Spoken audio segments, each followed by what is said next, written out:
Check করেছে, জামা কাপড় চেক করেছে। মমতা দিদি একটা নারী হয়ে কি করে, নারী যাতে কলঙ্ক, ওই মেয়ে ছেলেটা কলঙ্ক আমাদের সব জায়গায় আটকিয়েছে, সব জায়গায় আটকিয়েছে আমাদের নিউট্রাল হাতিজারা সব জায়গায় আমাদের। আপনারা কোথা থেকে আসছেন? আমরা সন্দেশখালী থেকে আসছি।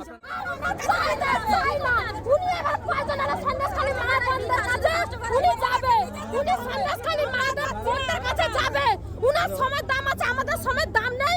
আমরা বাচ্চা কাচ্চা ছেড়ে সংসার ধর্ম ছেড়ে সকাল 5টার সময় গাড়িতে উঠেছি। আমাদের জন্য উনি অপেক্ষা করতে পারলো না। কিসের জন্য অপেক্ষা করেনি? উনি মনে করলো সন্দেশখালী মা বোনদের কাছে উনি যাবে, উনার কাছে আমরা আসতে চাই না। উনার কাছে উনার সুবিধা আমরা চাইও না। আমরা যেভাবে আন্দোলন চালাচ্ছিলাম ওইভাবে মা বোনরা আমরা আন্দোলন চালাবো, চালাবো। এবারে যেতে হবে আমাদেরকে, মোদিকে যেতে হবে আমাদের সন্দেশখালী। আমরা এটাই চাই, সন্দেশখালী যেতে হবে আমাদের, সন্দেশখালী মোদিকে যেতে হবে। আমরা কেননা সময় মতন বেরোলেও আমরা পৌঁছতে পারবো না, রাস্তাঘাটে আমাদের পথে গাড়ি আটকে দেবে। তিন জায়গায় আটকেছে।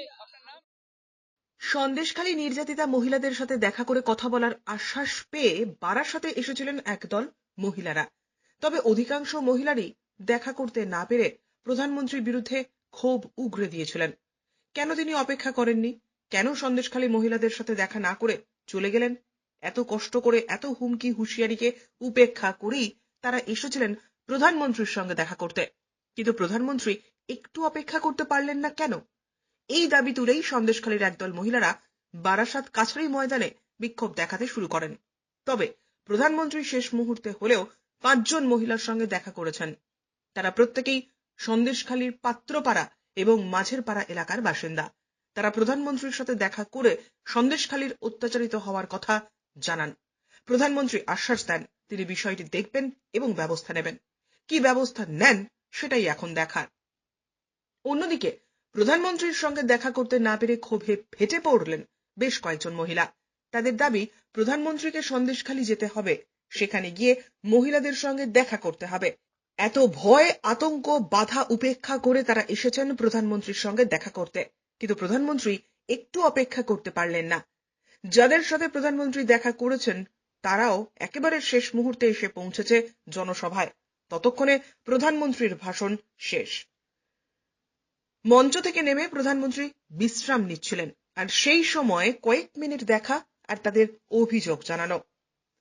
বারাসাতে কাছারি মাঠে হওয়া প্রধানমন্ত্রীর জনসভা এবং মহিলাদের উদ্দেশ্যে বিশেষ বার্তা ও মূল প্রচার যেখানে সন্দেশখালী, সেই সন্দেশখালীর মহিলারাই প্রধানমন্ত্রীর সঙ্গে দেখা করতে না পেরে ক্ষোভ নিয়ে সন্দেশখালী ফিরে গেলেন।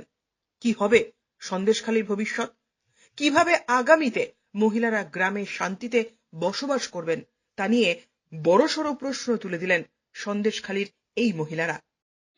আমাদের সন্দেশখালীতে যা যা অত্যাচার হয়েছে, মহিলারা নির্যাতিতা হয়েছে, সেই বিষয়ে আমরা স্যারের সাথে কথা বলেছি। কি বললেন প্রধানমন্ত্রী?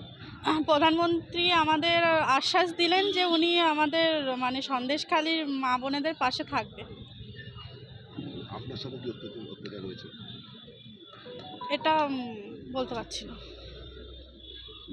এরকম তো অভিযোগ উঠছে, সেজন্য বলছি আপনার সাথে অভিযোগ উঠেছে, কিন্তু এটা তো সবার সামনে বলার জিনিস নয় না।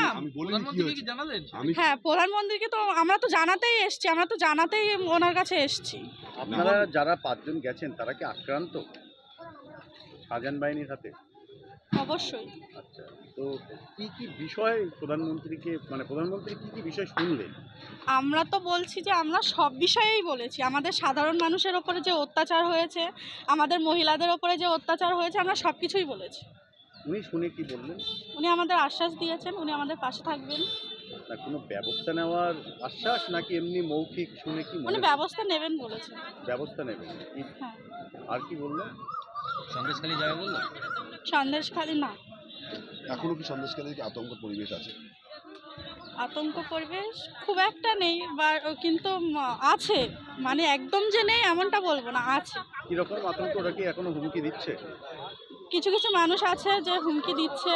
কি বলছে? পুলিশ প্রশাসনও আমাদের সাথে নেই। কেন? আমাদের আসতে দেওয়া হবে না বলে ওরা ব্যবস্থা করেছিল। কালকে ওই যে একজনের বাড়ি নোটিশ দিয়েছিল, আজকে 10টার সময় গিয়ে ওনাকে জবানবন্দি দিতে হবে। তার বাড়ি কোথায়? সন্দেশখালী? সন্দেশখালীতেই। সন্দেশখালী কোন পাড়া? সন্দেশখালী দাসপাড়া। দাসপাড়া। আপনারা কখন বেরিয়েছেন? আমরা 6:30 বেরিয়েছি। হ্যাঁ আর এখানে এসে পৌঁছালেন কখন? 1টার দিকে। একটা, তখন তো মোদির বক্তব্য শেষ হয়ে গেছে। হ্যাঁ, ওনার বক্তব্য শেষ হয়ে গেছে। আমাদের মানে এক রাস্তায় অনেকবার করে ঘোরানো হয়েছে।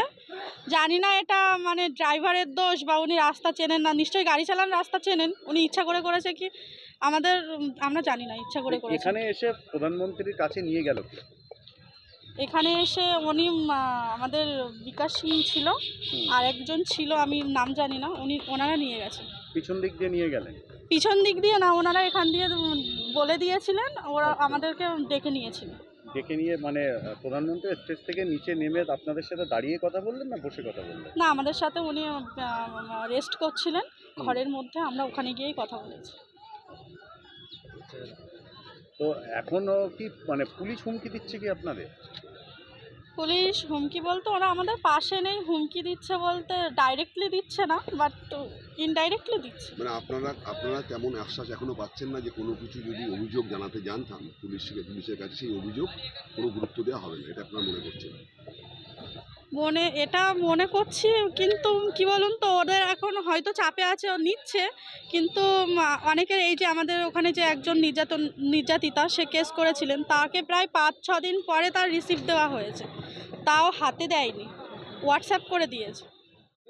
হ্যাঁ হয়েছে, অবশ্যই। আমাদের প্রধানমন্ত্রীর সাথে দেখা করার আশা নিয়েই বেরিয়েছিলাম এবং রাস্তায় অনেক বাধা উপেক্ষা করে আমরা ওনার সাথে দেখা করতে পেরেছি এবং আমাদের মনের যে রকম কথা এবং যে অভিযোগ সব কিছুই ওনাকে জানাতে পেরেছি, এতে আমরা অনেকটাই।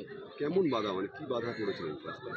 রাস্তায় আসতে ট্রাফিক বাধা তো ছিলই, তারপরে গাড়ি অনেক ভুল করে ও রাস্তা ঘুরিয়ে নিয়ে এসছে। মানে সকাল 6টায় বেরিয়েছি, তাও এসে এখানে ওনার শোভা ধরতে পারিনি, ওনার বক্তৃতা আমরা শুনতে পারিনি। মানে ওনার বক্তৃতা শেষ হয়ে গেছে, সেই মুহূর্তে আমরা এখানে এই পর্যন্ত এসে পৌঁছেছি।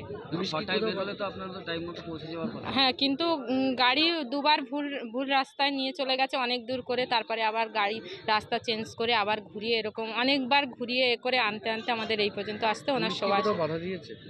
পুলিশ কালকে রাতে গিয়ে অনেকের বাড়িতে নোটিশ দিয়েছে এবং কাল সারা রাতেই সবাই প্রায় যাতে কেউ বাইরে না যেতে পারে তেমন পাহারা দিয়েছে এবং নোটিশ দিয়েছে। আজকে 10টার সময়তে থানায় হাজিরা দিতে বলেছিলেন একজনকে, এমন অনেককেই বলেছিলেন এবং সেই সব বাধা সব কিছুই আমরা উপেক্ষা করে আজকে ওনার সাথে দেখা করতে এসেছি। মূলত প্রধানমন্ত্রীকে কি জানালেন? সন্দেশখালীতে মহিলাদের ওপারে যে অত্যাচার হয়েছে সেগুলো জানিয়েছি, জোর করে জমি লুট করা হয়েছে, এইসব সমস্ত বিষয় আমরা ওনাকে জানিয়েছি। আপনি কি অত্যাচারিত? হ্যাঁ, অবশ্যই অত্যাচারিত তো। আপনারা কি বলেছেন যে ওখানে ধর্ষণ, ওখানে শ্লীলতাহানি, সমস্ত কিছুই মা বোনেদের ওপরে অত্যাচার বলতে গেলে আপনারা কি বুঝছেন সেটা আমরা জানি না, কিন্তু আমাদের ওখানে যে অত্যাচারগুলো হয়েছে বারে তো আপনাদেরকে বলেছি, সেই সমস্ত অত্যাচার সব কিছুই ওনাকে জানিয়েছি আমরা। উনি শুনে ওনার প্রতিক্রিয়াটা কেমন ছিল? উনি চমকে গেলেন এইসব কথাগুলো শুনে, যদিও শুনে উনি আমাদের পাশে থাকবেন বলেছেন, সন্দেশখালীর মা বোনেদের পাশে এবং সন্দেশখালীর দুর্গাদের পাশে উনি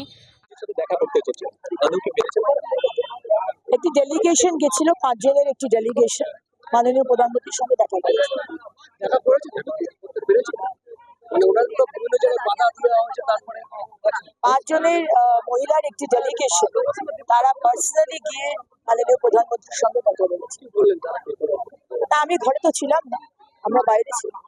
শুধু এই 5 জন গেছিলেন এবং তারা তাদের সমস্যার কথা, তারা কিভাবে অত্যাচারিত হয়েছে এবং সন্দেশকালীর কি পরিস্থিতি ছিল আর এখনো কি পরিস্থিতি আছে, সব কথাই মাননীয় প্রধানমন্ত্রীকে বলেছে।